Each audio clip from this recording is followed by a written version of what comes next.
오늘 성경 말씀은 로마서 14장 17절부터 23절까지입니다. 로마서 14장 17절부터 23절까지 말씀을 제가 봉독을 하겠습니다. 하나님의 나라는 먹는 것과 마시는 것이 아니요 오직 성령 안에서 의와 평강과 희락이라. 이로써 그리스도를 섬기는 자는 하나님께 기뻐하심을 받으며 사람에게도 칭찬을 받느니라. 이러므로 우리가 화평의 일과 서로 덕을 세우는 일을 힘쓰나니 식물로 인하여 하나님의 사업을 무너지게 말라. 만일 만물이 다 정하되 거리낌으로 먹는 사람에게는 악하니라. 고기도 먹지 아니하고 포도주도 마시지 아니하고 무엇이든지 내 형제로 거리끼게 하는 일을 아니함이 아름다우니라. 내게 있는 믿음을 하나님 앞에서 스스로 가지고 있으라. 자기의 옳다 하는 바로 자기를 책하지 아니하는 자는 복이 있도다.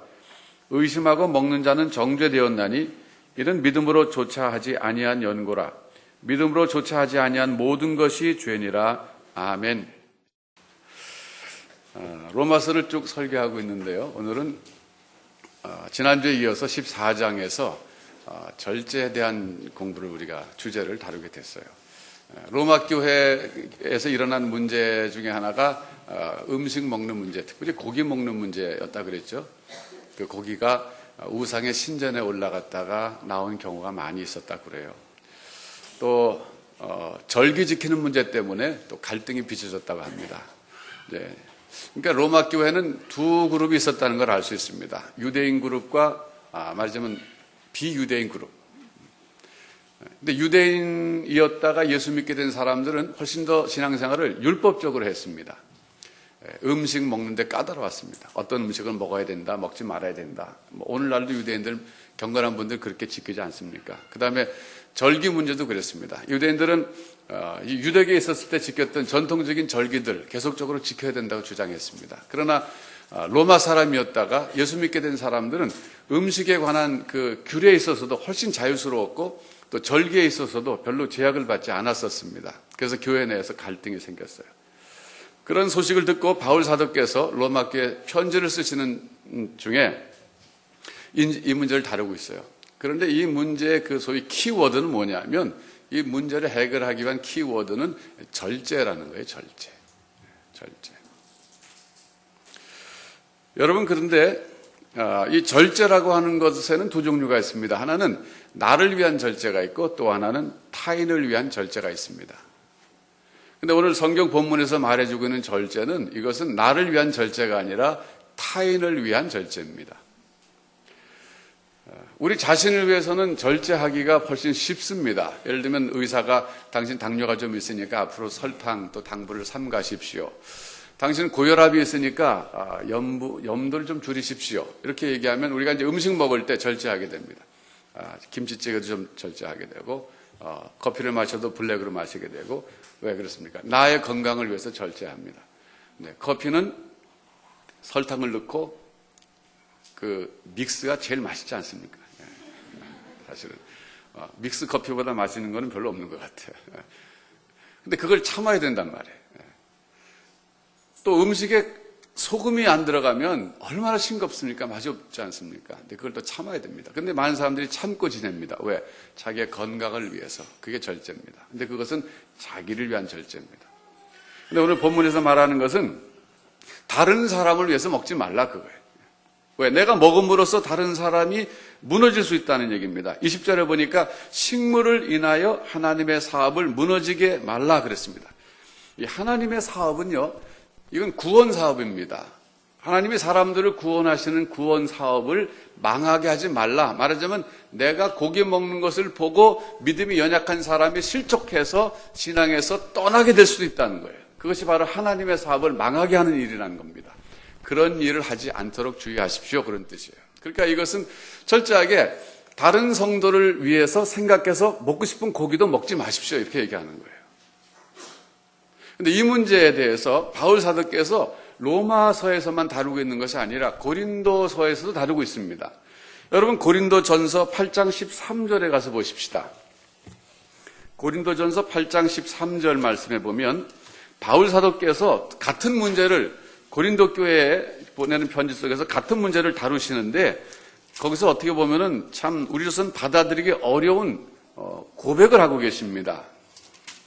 8장 13절인데 11절부터 12절, 13절을 같이 한번 읽어보겠습니다. 여러분 준비되셨으면 고린도전서 8장 11절, 12절, 13절을 여러분이 갖고 계신 성경으로 한번 같이 읽겠습니다. 시작. 그러면 내 지식으로 그 약한 자가 멸망하나니 그리스도께서 위하여 죽으신 형제라.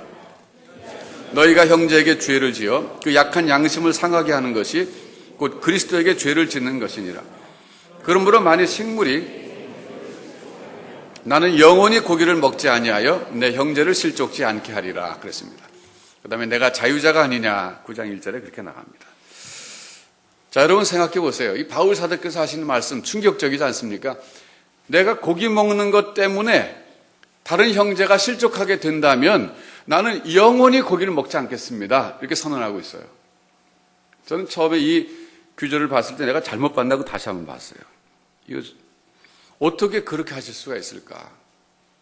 뭐 예를 들어서 한 달 동안 안 먹겠습니다. 그럼 좀 괜찮은데.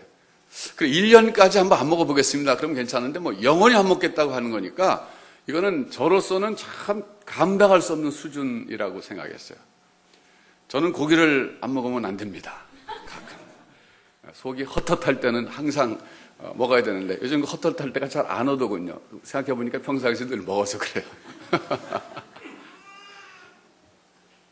근데 여러분 바울 사도의 이 절제가 얼마나 그냥 우리가 존경스럽습니까? 그렇잖아요. 여러분 생각해 보세요. 사도 바울은 여기 9장 1절에 내가 자유자가 아니냐 사도가 아니냐 그랬어요. 이게 무슨 얘기냐면요. 나는 충분히 고기를 먹을 자유가 있다 그런 뜻이에요. 또 사도가 아니냐 나는 충분히 고기를 먹어도 된다고 하는 지식이 있다 그런 얘기입니다. 만물은 하나님 만드신 것인데 설사 그게 우상의 신전에 올라갔다가 내려온 고기를 할지라도 감사함으로 그죠? 감사기도 하나님 감사합니다. 그리고 먹으면 버릴 것이 없다라는 걸 깨달은 분이에요. 그렇지만은 다른 사람이 자기가 고기 먹는 것을 보고 실족하게 된다면 자기는 영원히 안 먹겠다 이렇게 말씀하신 거 보면 정말 대단한 분입니다. 이것이 바로 타인을 위한 절제입니다.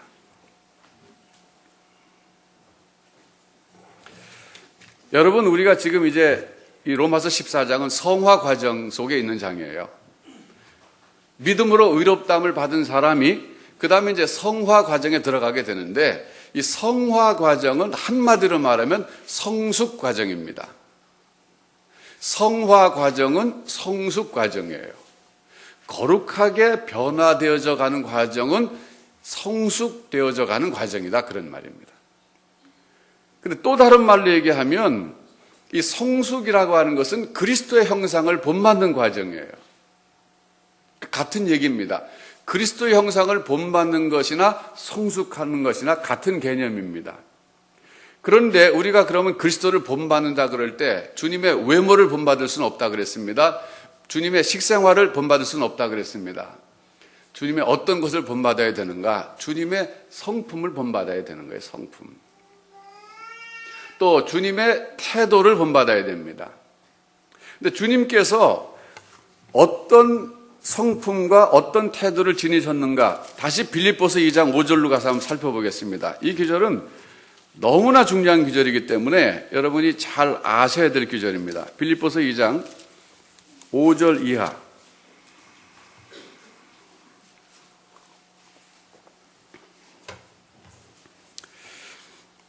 너희 안에 이 마음을 품으라 곧 그리스도 예수의 마음이니 그랬어요. 이 너희 안에 이 마음을 품으라는 건 무슨 얘기입니까? 예수님의 마음을 본받아라 그런 뜻이에요. 그럼 예수님은 어떤 분이시냐면 6절에 그는 근본 하나님의 본체시나 하나님과 동등됨을 취할 것으로 여기지 아니하시고 오히려 자기를 비어 종의 형체를 가져 사람들과 같이 되었고 사람의 모양으로 나타나셨음에 자기를 낮추시고 죽기까지 복종하셨으니 곧 십자가에 죽으심이라. 이것을 우리가 절제라는 관점에서 볼 수 있어요. 근본 하나님의 본체시고 하나님과 동등하신 분이지만 그러나 절제하셨다는 거예요. 그 위치에서. 스스로 낮아지셨다는 겁니다.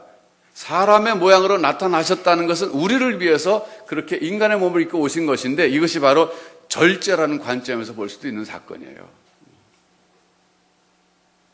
얼마든지 하나님과 동등되신 분이 고난받지 않고 영광 가운데 계속 거하실 수 있었지만 우리를 구원하시기 위해서 스스로 낮아지셨다는 것은 우리를 위해서 어떤 점에서는 권리를 포기하셨다는 거예요.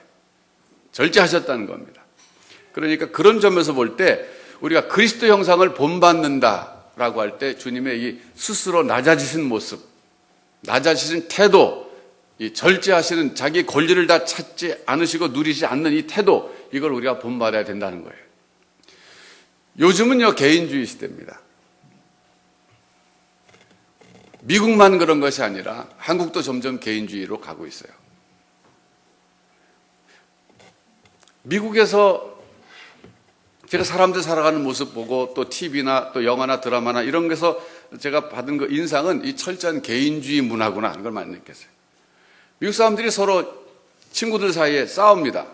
싸우다가 화가 나면 하는 얘기가 뭐냐면 None of your business 그러잖아요. 네 일 아닌데 왜 참견해? 그런지. 내 일에 참견하지 말라. 그게 개인주의 표현이에요. 개인주의라고 하는 것은 뭐냐면 개인의 권리를 가장 존중히 여기는 입장입니다. 공동이익보다는 개인의 권리와 이익이 앞선 거예요. 근데 지금 개인주의 시대입니다. 이기주의와 다른 거예요. 이기주의보다 조금 나은 겁니다. 낫다 그래도 성경에서는 개인주의를 넘어서라고 말하고 있는 거예요, 지금. 개인주의는 자기를 위한 절제하는 사람들이에요. 절제라는 측면에서 볼 때는 자기를 위해서 절제하는 사람이 개인주의에 속한 사람인데 여기 지금 타인을 위해서 절제하는 사람은 이건 어떤 입장이냐면은 어려운 얘기지만은 이타주의인 겁니다. 이타주의. 다른 사람의 유익을 위해서 사는 사람이에요. 옛날에는 이런 분들이 참 많이 계셨어요. 어떤 분들, 우리 어머니들 그랬어요. 옛날에 어머니들이 생선을 구우면 몸통하고 살은 전부 자식들 먹이고 당신은 뭐 먹었습니까? 머리를 주로 먹거나 꼬리를 먹거나 그랬어요. 아들이 늘 그걸 보면서 컸습니다. 장가를 갔습니다. 자기 와이프랑 같이 식사하고 어머니 계시는데 생선이 올라오니까는 와이프에게 전부 살을 주면서 우리 어머니는 꼬리밖에 안 먹고 머리밖에 안 먹어.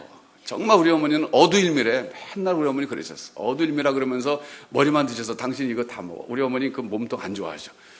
그 모습을 보는 어머니는 혀를 찰 수밖에 없는 거 아니겠어요? 언제나 철이 들려나. 내가 자기 먹이려고 안 먹었지. 사실 한국 음식은요, 생선 가운데 머리 먹을 거 별로 없더라고요. 어두일미라고 하는 것은 제가 이게 어떻게 어두일미인가? 그거 숙제가 안 풀렸었는데 제가 말레이시아 가서 풀렸어요. 거기 갔더니 거기는 식당 갔더니 피쉬 헤드 카레라는 게 있어요. 피쉬 헤드 그 카레인데 그 생선은 몸뚱어리보다는 머리가 크대요. 훨씬. 그래서 뭐 머리 하나가 막 이만해요. 이게 살이 엄청나게 많고 거기다가 거기 이제 카레를 막 해갖고 이렇게 매콤하게 해서 주는 요리인데 제가 그걸 먹어보고 야 어두일미가 여기 있었구나 그랬어요. 근데 한국에서 먹어본 생선은 제가 아무리 먹어도 어두일미가 없더라고요. 그러니까 자식이 모르는 거예요. 이렇게. 어머니가 절제하는 걸 모르는 거예요. 옛날에 시아버지가 며느리를 사랑하는 방법이 처음에 이제 밥상에 밥이 이렇게 올라오면은 그 몇 숟갈 떠가지고 드시기 전에 옆에 이렇게 한 서너 숟갈 이렇게 덜어놨다 그러잖아요. 이게 왜 덜어놓습니까? 며느리가 나중에 부엌에서 먹어야 되니까. 그게 응해준 게 거거든요. 그러니까 시아버지가 그게 뭐 밥이 많아서 남기는 게 아니잖아요. 그 며느리가 이나마 주지 않으면 굶으니까 그때 가난한 시절에 이렇게 주는 거거든요. 이게 절제거든요. 그러니까 어머니가 정말 그 맛없는 그 생선 머리만 먹는 거나 시아버지가 몇 숟가락 덜어놓는 이런 그 참 행동들이 사실은 절제입니다. 이것이 바로 타인을 위한 절제의 우리 아름다운 미담들이었어요. 요즘도 그렇습니다. 요즘도 뭐 부모님의 사랑은 뭐 변하지가 않는 거예요. 근데 우리에게 지금 말씀하시는 것은 우리가 자기 자식들에게는 그렇게 하기가 쉬운 거예요, 사실은. 그러나 자식이 아닌 지금 말하는 배경은 교회 성도들 사이에서 이런 일이 이루어져야 된다는 거예요. 로마 교회 안에서 같은 믿음으로 의롭다함을 받은 사람들이 성화 과정에 있는데 서로가 서로를 위해서 절제하는 삶을 살아야 된다는 것을 지금 강조하고 있는 겁니다. 여러분, 절제는 종이 할 수 없고 자유인이 할 수 있습니다. 절제할 수 있는 사람은 자유자입니다. 중독된 사람은 절제할 수 없어요. 중독이라고 하는 것은 절제 못하는 게 중독이에요. 그래서 정말 절제할 수 있다고 하는 것은 중독에서 벗어나는 사람이에요. 이 사람은 자유인입니다. 루마니아의 유명한 리차드 범브랜드라는 목사님이 계셨습니다. 이분은 공산 치하에서 교회를 지키다가 감옥에 수도 없이 갇혔던 분인데 이분이 나중에 책을 쓰셨는데 하나님의 지하 운동이라는 책으로 번역돼 가지고 한국에도 소개가 됐어요. 그런데 이분의 책 속에 읽어보다 제가 감명을 받은 그 장면이 있는데 오랫동안 감방 생활하니까 체력이 떨어졌습니다. 그래서 운동을 하기 시작했어요. 근데 감방이라 봤자 뭐 한 평 반, 뭐 2평 정도 될까 한국식으로 말하면 그 정도 넓이밖에 안 됐습니다. 거기서 할 수 있는 운동은 제한되어 있었어요. 그래도 체력 보완을 위해서 걷기 시작했습니다. 걷다 보니까 몇 발자국 못 가서 벽에 부딪혔어요. 부딪혔기 때문에 그분은 운동을 못한 게 아니라 좌절감에 빠졌습니다. 왜 좌절감에 빠졌냐면 내가 갇혀 있구나. 그 갇혀 있다는 사실을 자꾸 확인하는 작업이었어요. 반대 방향으로 걸었습니다. 또 몇 발자국 가니까 또 벽이 있어 또 갇혔어요. 더 가고 싶은데 못 가는 거예요.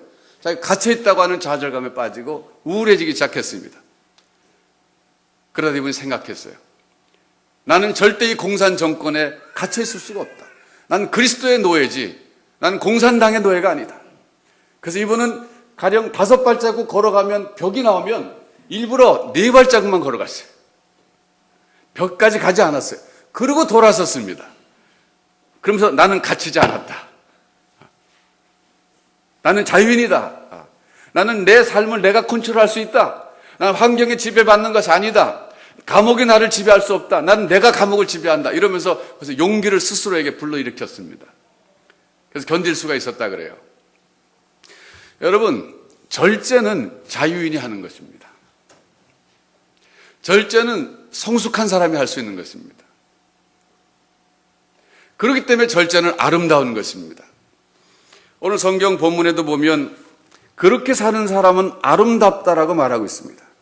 21절에 고기도 먹지 아니하고 포도주도 마시지 아니하고 무엇이든지 내 형제로 거리끼게 하는 일을 아니함이 아름다우니라 그랬습니다. 여러분 요즘 가을에 좀 들이나 산으로 가셔서 단풍 구경하셨습니까? 못 하신 분들은 참 안 됐습니다. 저는 매주 목요일마다 수원의 합동신학교에 강의를 가곤 하는데 거기 감나무가 많이 있어요. 근데 감이 많이 열려 있어요. 이파리가 많이 떨어져서 이제 감나무만 매달려 있는 그런 형국이 됐습니다. 그런데 안타깝게도 까치들이 와서 다 쪼아버려가지고 지금 많은 사람들이 지금 애석해하고 있는데 어쨌든 그 경치 보는 것만 해도 참 아름다워요.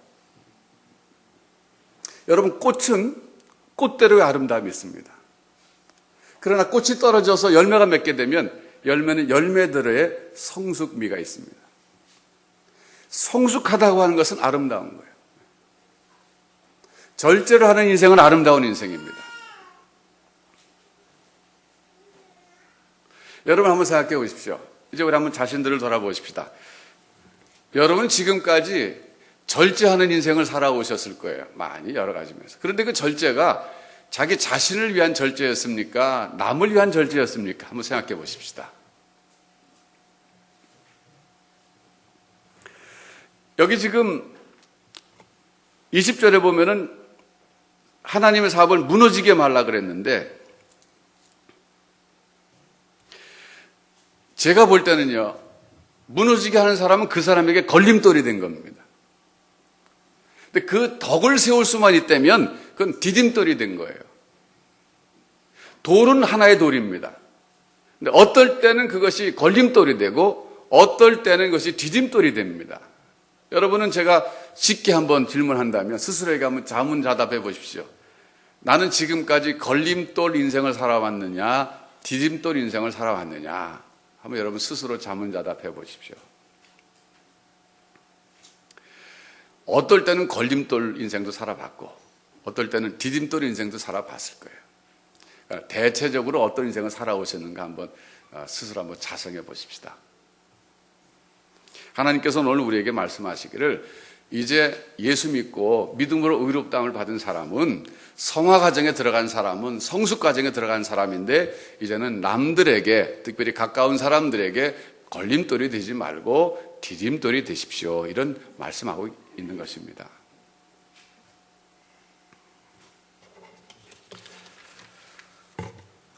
여러분 한번 생각해 보세요. 지금 여러분의 인생에 많은 문제들이 있을 겁니다. 가정에도 문제가 있을 거예요. 직장에도 문제가 있을 겁니다. 여러 가지 친구 간에도 문제가 있을 거예요. 그런데 그 문제를 한번 분석해 보십시오. 혹시 내가 절제하지 못해서 생겨난 문제는 아니냐? 내가 그때 좀 더 절제했었더라면 그런 문제가 안 생겨났을 텐데 뭐 그런 게 상당히 많이 있을 거예요. 만일 그렇다면 여러분 그 문제가 정말 해결되기 원한다면 지금 하나님 앞에 나가서 고백하시면 됩니다. 하나님, 제가 그때 절제하지 못해서 그 문제가 생겼고 이렇게 돼서 지금까지 어려움 속에 있습니다. 제가 오늘 말씀을 듣고 나니까 이제는 제가 절제해야 된다는 걸 다시 한번 깨달았습니다. 이제 돌이킬 수는 없는 것이고 하나님께서 그 문제, 그 잘못했던 것을 용서해 주시고 이제는 회복시켜 주시고 이 문제를 해결하여 주시옵소서. 이렇게 기도하실 때 하나님이 응답하실 줄로 믿습니다. 사실 많은 문제가 내가 절제하지 못해서 생긴 문제들이 많습니다. 그래서 하나님께서 이 시간 이 말씀을 통해서 여러분의 인생의 문제에 개입하시길 원하시는 거예요. 그래서 내가 하나님 이제는 나를 위한 절제 수준을 넘어서 타인을 위한 절제, 다른 사람들을 위한 절제, 내 아내를 위한 절제, 내 남편을 위한 절제, 내 자녀를 위한 절제, 내 부모를 위한 절제, 이런 절제의 삶을 한번 시도해 보겠습니다. 제게 힘을 주시옵소서. 전에는 우리가 하기가 어려웠어요. 그러나 여러분, 믿음으로 의롭다함을 받은 사람 속에는 이제 성령께서 내주하십니다.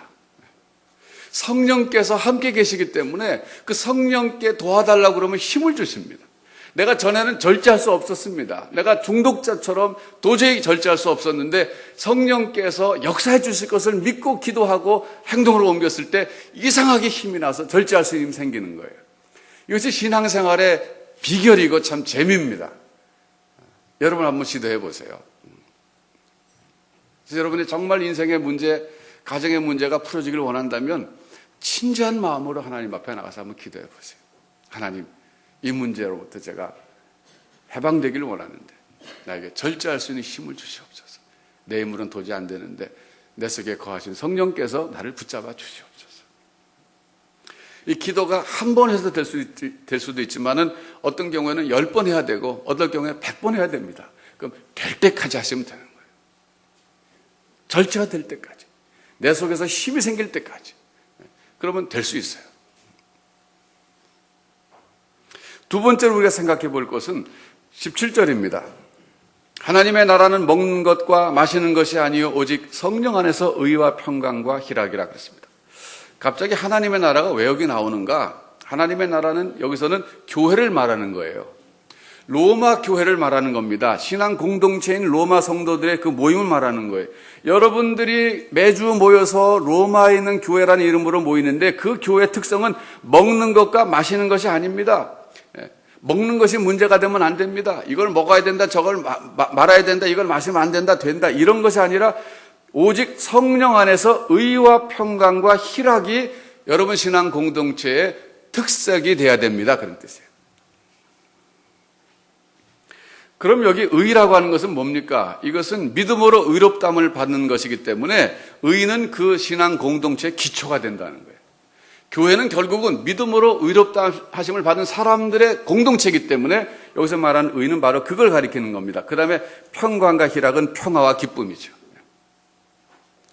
그러니까 서로를 생각해서 절제해주는 신앙 공동체가 될 때 우리 다윗교회가 서로를 생각해서 절제하고 그리고 나를 쳐서 복종시킬 때 우리 다윗교회는 평화와 기쁨이 넘치는 신앙 공동체가 될 수 있다는 그런 얘기입니다. 아, 참 좀 부러워요.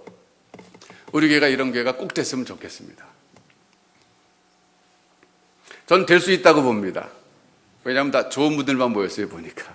여러분 옆에 계신 분들 보십시오. 다 좋은 분들 아닙니까? 이렇게. 참 좋은 분들 많이 오셨어요. 저는 우리 교회가 이 시대에 하나님의 마음에 합한 교회가 되면 참 좋겠어요. 하나님의 마음에 합한 교회는요, 그 특징이 의와 평화와 기쁨이다, 그거예요.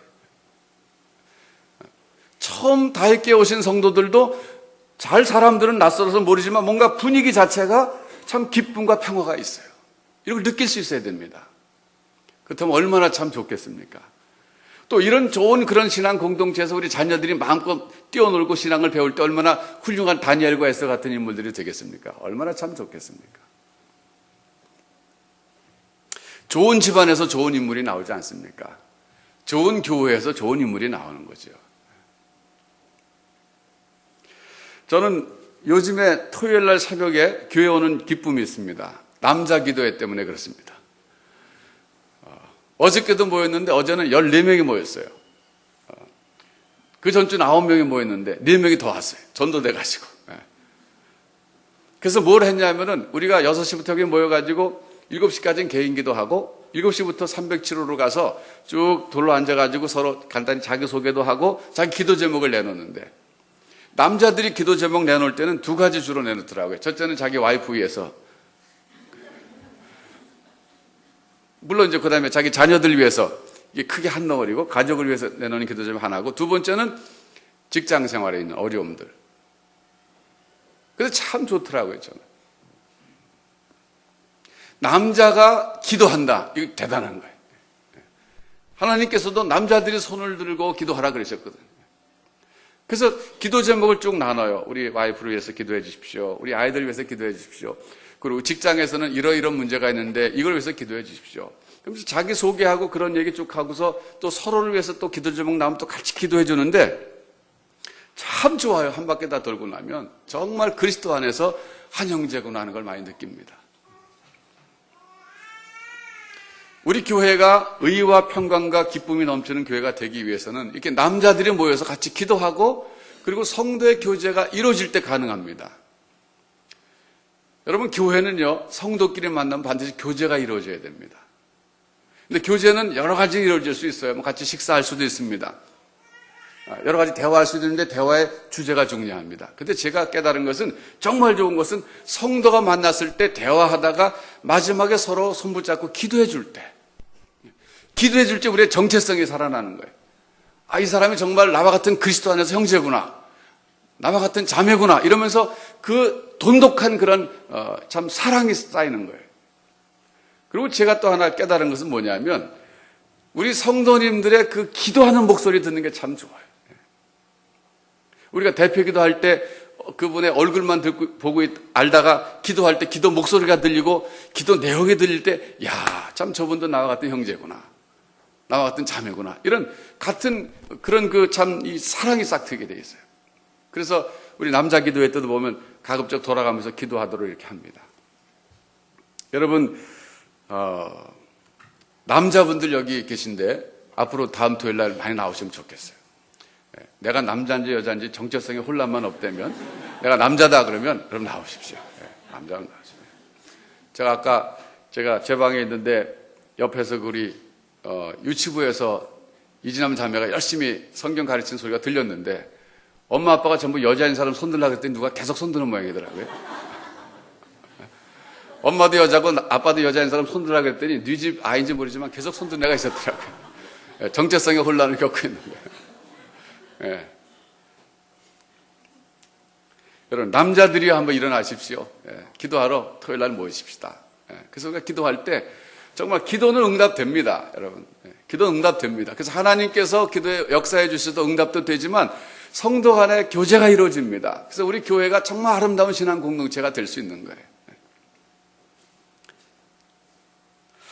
여러분, 전주 코이노니아 하우스가 이제 지어질 예정인데 빠르면 내년 3월 달에 시공이 돼가지고 6월 말에 완공되려고 그래요. 저는 참 기대하는 곳이 있어요. 거기가 교제 집이면 좋겠다. 그래서 전주 코이노니아라는 걸 집어넣었어요. 코이노니아 한옥센터 그랬는데, 첫째는 하나님과의 코이노니아, 하나님과의 교제가 이루어져야 되겠고, 두 번째는 성도들, 식구들 간에, 가족이 같이 갈 거니까 식구들 간의 교제가 이루어져야 되겠고, 그 다음에는 성도들 간의 교제가 이루어져야 되겠다. 거기는 코이노니아가 이루어지는 곳. 하나님과 가족 식구들 사이에, 성도들 사이에 코이노니아가 이루어지면 좋겠다. 그래서 이름을 그렇게 붙였습니다. 여러분, 제가 성경을 보니까 예수님께서 대중사역도 하셨지만은 1:1 사역도 하셨어요. 니고데모와의 대화를 생각해 보세요. 밤중에 니고데모가 찾아왔습니다. 그때 니고데모와 중생의 주제를 가지고 대화하시는데 얼마나 니고데모가 큰 영향을 받습니까? 그 한 번의 대화로 니고데모는 엄청난 진리를 깨달을 수 있었던 거예요. 또 사마리아로 가시다가, 사마리아를 지나가시다가 수가성에서 그 여인과 대화하실 때, 사마리아 여인과 대화하셨을 때 주님이 1:1로 그 인격적인 대화, 뭐 시간으로 따지면 한 30분 대화하셨을 텐데, 그 30분의 대화가 그 여인의 삶을 완전히 바꿔놓을 수 있잖아요. 그러니까 우리 교회에서도 사실은 이 성도 간의 이런 인격적인 대화와 교제가 굉장히 중요한 거고, 저 자신은 이렇게 대중적으로 설교도 하지만은 우리 성도들과 좀 1:1로 그런 인격적인 만남을 통한 대화, 이런 거 갖고 싶어요.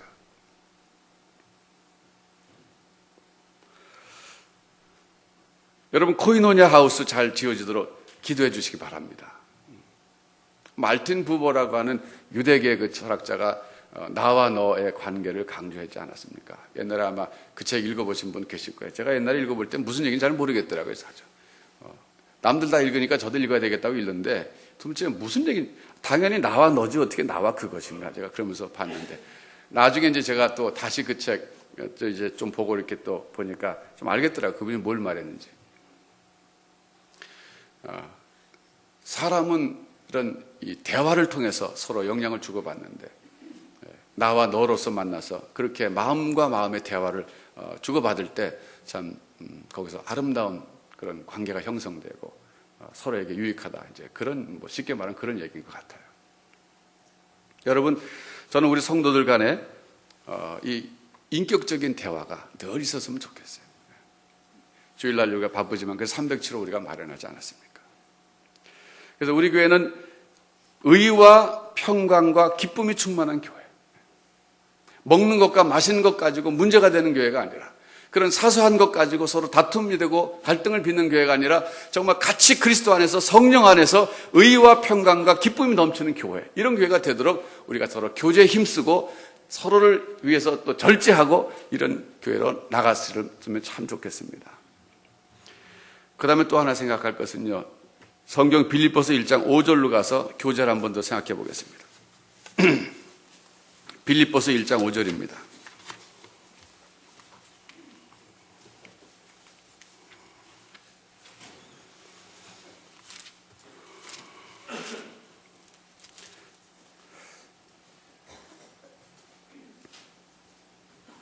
사도 바울께서 빌립보 교회에 보낸 편지 가운데 이렇게 말씀하고 있습니다. 빌립보서 1장 5절, 첫날부터 이제까지 복음에서 너희가 교제함을 인하비라 그랬어요. 여기 보면 교제라는 말이 나오는데요, 얼마 전에 참 소천하셨지만 오카노 목사님께서 이 교제라는 개념을 굉장히 중요하게 생각하셨어요. 제가 옛날에 그분이 사랑의 교회 막 개척하셨을 그때쯤에 강남구, 은평구죠. 은평구 쪽에 어느 교회에서 집회를 하신다고 그랬고 제가 갔어요. 그랬더니 이분이 집회를 하시는데 제가 사흘 꼬박 참석했었는데 계속 강조하시는 게 교제 강조하시더라고요. 물론 다른 것도 강조하셨지만 성도 간의 교제, 교회 안에서 교제, 그것으로 인해서 생겨나는 기쁨, 이것이 굉장히 중요하다. 그런 얘기를 굉장히 많이 하셨어요. 지금도 기억이 납니다. 근데 여러분, 이 교제라고 하는 것이 굉장히 중요한 건데, 이 교제라는 단어가 코이노니아라는 단어인데, 이건 이런 뜻입니다. 여기서 말하는 교제는 함께 복음사에게 동참하는 것을 뜻해요. 그러니까 빌립보 교회 교인들은 사도 바울이 빌립보에 가서 복음을 전해서 거기서 예수 믿게 되고 교회가 생겨난 그때부터 지금 감옥에 갇혀있는 이 시간까지 사도 바울과 복음을 위해서 함께 동참하고 있다는 거예요. 그게 교제라 그랬어요. 동참하는 방법은 뭡니까? 사도 바울에게 헌금 보내줬어요. 선교헌금. 감옥에 갇혀있을 때 참 요즘으로 말하면 영치금이라 그러네. 그거 넣어줬어요. 그런 걸 여기서 교제라고 말합니다. 그러니까 교제라고 하는 것은 다양한 방법으로 이루어질 수 있어요. 특별히 이 경우에는 복음사에게 함께 동참하고 동력함으로써 교제한다, 이런 표현을 쓰고 계신 거예요. 저는 앞으로 우리 다윗교회에서도 우리 성도 간에 대화를 통한 교제, 또 서로 또 절제를 통한 교제도 있지만은 앞으로 하나님의 사역에 함께 동참하고 동력함으로써 하는 이 교제, 이것도 굉장히 좀 강화해 보려고 그래요. 여러분, 지난주에 말씀드렸지만은 이제 다문화 학교를 하게 될 것 같아요. 전 요즘에 그걸 위해서 많이 기도하고 있습니다.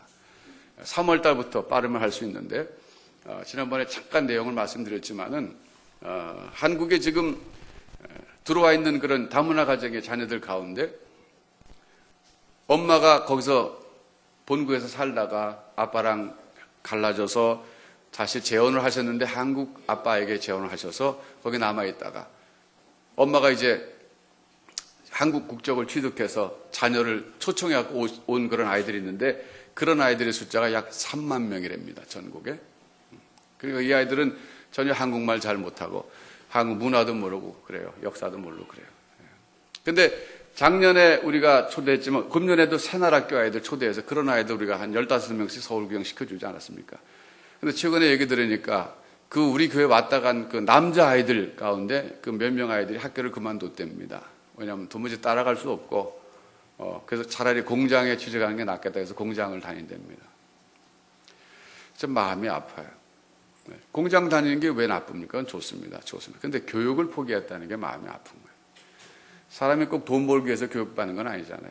기본적으로 하나의 사회인으로 살아가기 위해서는 기본 교육을 받아야 되는데 그걸 못 받는 게 마음이 아픈 거예요. 학교 다닐 수가 없는 거예요. 적응이 안 되는 거예요. 여러분, 우리 한국, 이제 우리나라가 앞으로는 이제 어차피 단일 민족이 아니라 다인종 사회가 될 텐데, 이게 현실입니다. 그런데 그런 아이들을 우리가 품어야 되는데, 하나님께서 우리에게 그런 기회를 주셨다는 것이 저는 너무나 감사해요. 서울 시내에 아직까지 그런 학교가 없답니다. 위탁대안학교죠. 위탁대안학교. 교장 선생님이 우리에게 위탁하는 거예요. 이 아이는 우리 학교에서 도무지 적응이 안 됩니다. 다문화 가정 아이를 당신네 다혜학교에서 맡아서 짧게는 2개월, 길게는 2년 맡아서 좀 교육시켜서 돌려보내 주십시오. 그러는 거예요. 저는 그 아이들 받을 겁니다. 받아서 세 나라 말을 가르쳐 주려고 해요. 첫째는 한국말로 강의하니까 한국말 가르쳐 줄 거예요. 두 번째는 모국어 가르쳐 줘야 돼요. 어머니 나라 말 가르쳐 줘야 돼요. 그 다음에 영어를 가르쳐 줘야 됩니다. 그래서 그 세 나라 말을 아주 정말 유창하게 하는 사람들로 키워야 돼요. 그래서 오히려 한국 애들보다 더 준비가 된 아이들. 처음에는 사회적 약자로 출발했다가 나중에는 사회 일꾼이 될 수 있는 이런 교육을 실시하는 학교가 됐으면 참 좋겠어요. 여러분, 모국어를 가르쳐 줘야 됩니다. 그거는 그 아이가 지금 참 제가 이제 다문화 가정 아이들 보면 저 꼭 물어봐요. 그 부모에게. 얘 그 베트남 엄마, 얘가 베트남어 합니까? 그럼 대부분 못한다 그러더라고요. 그래서 제가 한국에 부탁해요. 이 아이 꼭 베트남어 가르쳐 줘야 됩니다. 근데 그 심각성과 그 중요성을 잘 모르신단 말이에요. 저도 한국서만 살았으면 몰랐을 거예요. 제가 미국 가서 살아보니까 알겠어요. 미국에 가서 살아보니까 미국에 사는 우리 교포들 가운데 아이들이 한국말 못하는 애들은요, 자기가 인종적으로 한국 사람인데 한국말을 못한다는 것 때문에 굉장히 자존감이 없어요. 그 문제 때문에, 그 문제에 관해서. 자기 한국 사람인데 자기 한국말을 못하는 것 때문에 굉장히 아주 이렇게 위축돼 있어요. 네. 그리고 여기 있는 아이들은 언젠가 원하면 자기 모국에 가서도 살 수 있도록 준비를 해줘야 되는 거예요. 그게 언어 아닙니까? 기본적으로. 한국에 내가 살아봤더니 한국 사람들이 맨날 너 베트남 사람이야. 그래서 차별하면 얘가 여기서 어떻게 살겠어요? 말하자면. 그렇게 안 돼야 되겠지만 만일에 그런 경우가 있을 수 있어요. 그러면 그래, 난 그 베트남 사람이다. 베트남 가서 살겠다. 가서 살 때 말을 잘해야 될 거 아니에요. 여기서 교육을 받았기 때문에 가서 전문 직업 가서 직업 가지고 거기서 사회에서 역량이 있는 살 수 있고, 이런 사람을 키워놔야 그 아이가 자기가 컸을 때 선택할 수 있는 거예요. 난 한국에서 살겠다. 난 베트남 가서 살겠다. 근데 베트남어를 안 가르쳐 놓으면 그 선택이 안 되는 거예요. 왜 우리가 어른들로서 그 아이에게 기회를 줘야죠. 네가 커서 선택하라. 그러니까 어린아이 모르니까 무조건 가르쳐야 되는 거예요. 이렇게. 가르쳐야 되는 거예요. 영어도 잘하도록 가르쳐야죠. 그래서 그런 아이들을 우리가 잘 길러서 한국 사회에다가는 다니엘처럼 에스더 같은 그런 인물로 배출시키고, 자기네 모국으로 돌아가게 되면 에스라처럼 느헤미야처럼 이렇게 또 봉사하는 인물로 키워놓으면 얼마나 우리가 이 사회를 위해서, 대한민국을 위해서 공헌하는 일이 되겠습니까? 여러분, 이 일에 부르시는 하나님의 음성을 들으시는 분들 계시기 바랍니다.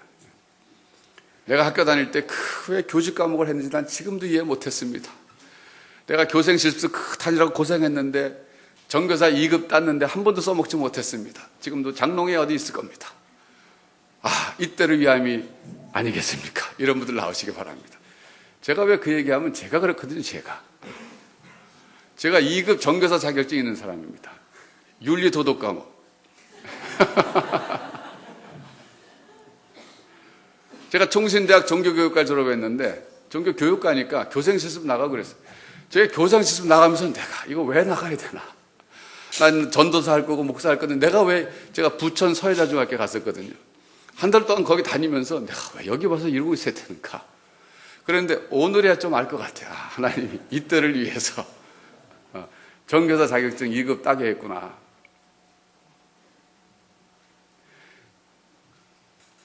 여러분, 하나님께서 우리 다에게 이런 사역을 주시는 건 참 감사해요. 그래서 이름을 다의 다문화 중학교 이렇게 지려고 그러는데, 여러분 제가 부탁드립니다. 공모합니다. 이름 공모합니다. 좋은 이름. 다혜라는 건 집어넣고 싶으니까 다혜인데, 그 다음에 다문화가 너무 직설적인 것 같고, 그렇다고 너무 또 이걸 또 은유적으로 해버리면 또 사람들이 그러면 그게 무슨 학교인데 이렇게 되니까, 다혜 다문화 들어가면 확실히 알 것 같아서 좋긴 하는데, 혹시라도 직접적이면서도 좀 더 참 좋은 그런 용어가 있으면 공모합니다. 그래서 여러분 저기 당첨되는 분에게 소정의 사례를 제가 개인적으로 하겠습니다. 다의 다문화 중학교, 이 중학교 붙이는 게 좋다 그래요. 국어 선생님 필수로 있어야 되고 국사나 사회는 꼭 필수로 있어야 돼요. 영어 수학은 오히려 선택입니다. 없어도 된대요. 그러나 이제 그건 해야 되는 과목이니까 하고. 이제 그게 일반 과목이고, 대안 과목을 이제 거기서 우리가 캐토릭 쪽에서 하는 거 보니까 마음 공부 이런 거 집어넣더라고요. 이렇게 직접적인 종교 기도 생활 이런 거 아니니까, 그다음에 생태 체험, 유적지 탐방 이런 거 많이 했는데, 우리는 학교가 참 좋아요. 여기 실내 체육관 있죠, 실내 수영장 있죠, 골프 연습장 있죠. 아이들 전인 교육할 수 있어요.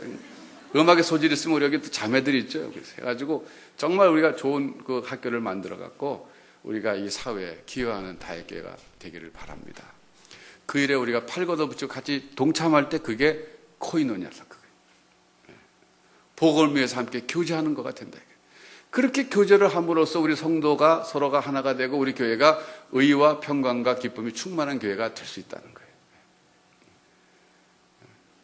여러분, 저는 우리가 함께 그렇게 좀 협력했으면 참 좋겠어요. 이제 말씀을 맺겠습니다. 여러분, 오늘 교훈은 두 가지입니다. 하나는 타인을 위한 절제와 그리고 성도 간의 아름다운 교제입니다. 설교를 마치면서 제가 여러분에게 다시 한번 좀 질문을 드립니다. 스스로 자문답, 스스로 질문해 보시고 한번 답을 해 보십시오. 여러분은 지금 어떤 사람에게 걸림돌이 되어 있지 않습니까? 특별히 가까운 사람에게 걸림돌이 되어 있지 않습니까? 그러나 여러분, 디딤돌이 되어야 됩니다. 여러분은 여러분 아내에게 걸림돌이 되면 안 되고, 디딤돌이 되어야 되고, 남편에게 디딤돌이 되어야 되고, 자식에게 걸림돌이 되면 안 됩니다. 여러분, 자식에게 디딤돌이 되어야 됩니다. 내 힘으로 할 수 없다면 하나님께 도움을 구하십시오. 내가 절제할 수 없다면 성령께 도움을 구하십시오. 성령께서 도와줄 줄 믿고 구하십시오. 형식적으로 구하지 마시고 간절히 구하십시오. 하나님이 중독에서 벗어나게 해 주옵소서. 하나님, 제가 절제하게 해 주옵소서. 내 힘으로 할 수가 없으니까 성령께서 역사해 주옵소서. 간절히 기도할 때 성령께서 역사하셔서 우리 삶을 바꿔주실 줄 믿습니다. 그럴 때 우리 가정에 평강이 찾아오고 기쁨이 회복되고 우리 교회에 기쁨이 충만하고 또 평강이 찾아옵니다. 타인을 위한 절제, 오늘 이것을 키워드로 가지고 가세요. 내가 지금까지는 나를 위한 절제했다면 내가 앞으로는 타인을 위한 절제를 하는 삶을 살아보겠다. 이걸 묵상하시고 하나님께 기도를 구하시고 그럴 때 여러분 점차적으로 타인을 위한 절제의 사람으로 변하져 가실 겁니다. 그게 성숙입니다. 성숙한 사람은 자유인입니다. 진리를 알지니 진리가 너희를 자유케 하리라. 기도하겠습니다.